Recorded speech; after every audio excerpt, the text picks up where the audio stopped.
and welcome everyone. My name is Ana Novais. I am the Acting Secretary for the Executive Office of Health and Human Services. But more important today, I'm the Chair of the Children's Cabinet. So I am very happy to welcome you all, welcome Governor McKee, the representation from the General Assembly, and the members of the Children's Cabinet. Today, it's an extraordinary day, if I must say it that way. And for me specifically, because before coming to UHHS, I was the state minority maternal and child health director, so focusing on children's health issues, on pregnant women, on families. And so this budget that we are celebrating today and ceremonially signing today makes critical investments in our families, in our communities. So before we hear from the governor today, from members of the assembly, I'm gonna in fact introduce our host today, Najina Johnson, who is the director of Genesis Early Learning Center, and she's going to be talking about their work and the organization a little, and then we'll continue with our agenda. So again, thank you, good morning, and welcome.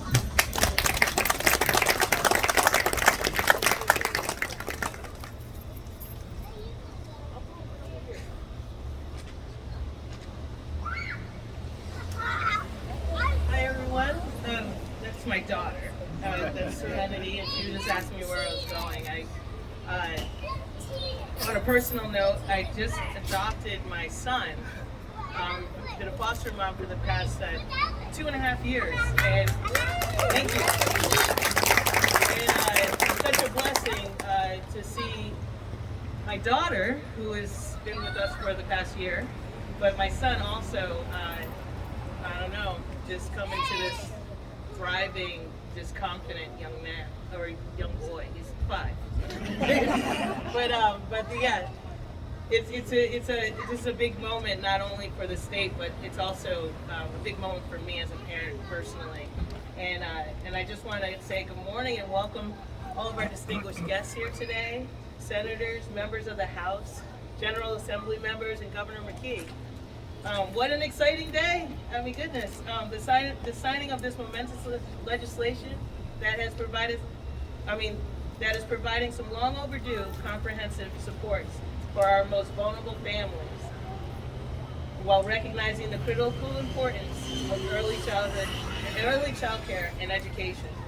As a parent, an educator, and administrator, I feel truly blessed and fortunate that I get to come here to Genesis Center with confidence each and every day to drop off my child to their loving classroom.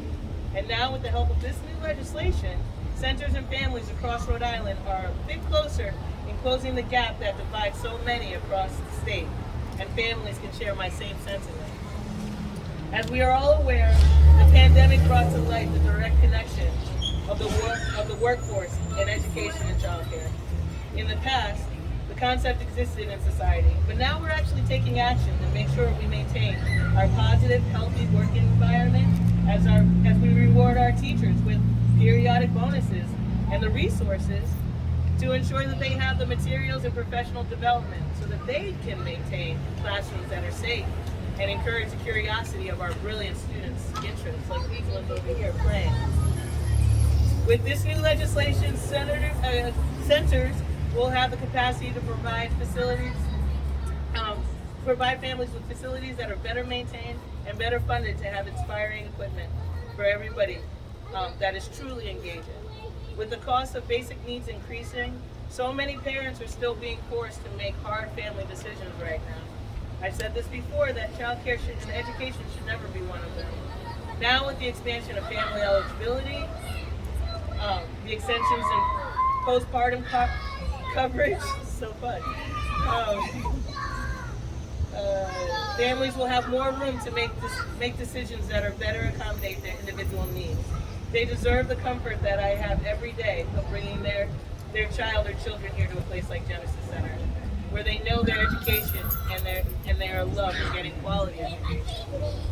Working here at Genesis Center for the past almost 3 years has allowed me to witness firsthand just how much of a service we are to our community. Not only does Genesis Center Genesis Early Learning Center carry a Bright Star rating of 5. We have a robust adult education program. We have robust adult education programming and wraparound supports to help people improve their English or train for a career in healthcare or the culinary industry.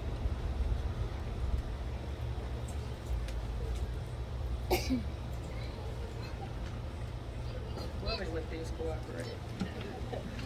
Individuals can also get a high school get their high school equivalency or become a U.S. citizen, and that's just to name a few of our services. We're a true community-based organization that is helping the whole family reach its goals and attain financial stability. In closing, before I turn it over to the governor, I would like for us to also think about the future. Please understand that I am so grateful that we have new legislation going into action. I look forward to the future where we will continue to celebrate and hold more events like this one. But I leave you with this thought though. In order to have a thriving and contemporary early learning environment that prepares children for success, the field needs adequate funding, and ideally funding with some autonomy that allows centers and providers to allocate resources as they need it, to fairly pay our teachers, improve our facilities, and create and maintain the quality services that our families truly deserve. And I'd like to welcome Governor McKee up to the podium and thank you again for your leadership and all that you're doing for kids.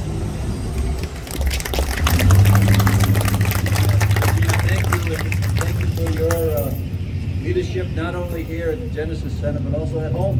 Right at home, you're doing the work that we need to have done. It's great to be here to celebrate. I think this is one of the warmest spots in the state of Rhode Island. I remember being here last year with Congressman Cicilline, and we were talking about these things that we were going to do and things that we've already got done during the time that I've been governor. And I do remember this. I should have brought my sunscreen. So I'll keep my comments relatively short, but they're important comments, right? This is really so important. It's great to be here to highlight one of the most important issues in the state budget that I signed last week. And I can tell you there were many important issues that we were addressed in this year's budget.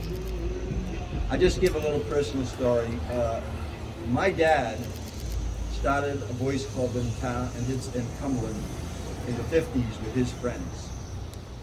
And 25 years later, I was president of that boys club and then changed the name to the Boys and Girls Club before Sue and I even started our family. And then started the endowment fund. Well, my dad, when he died in '86, I went through a lot of his notes about 6 months later. It takes a little while to get over this loss in your family. And but one of the quotes that was there was one that I carry around with me all the time now. You show a young person you care about them, that's going to give them the reason to be really successful in life. And that's what we're doing today. We're showing young kids that we care about them when we talk about issues that are in this budget. And talking about 20 years from now, what this investment's going to mean to the state of Rhode Island and the economic viability of the state and the families that live in all 39 cities and towns in Rhode Island. So, Najina, thank you.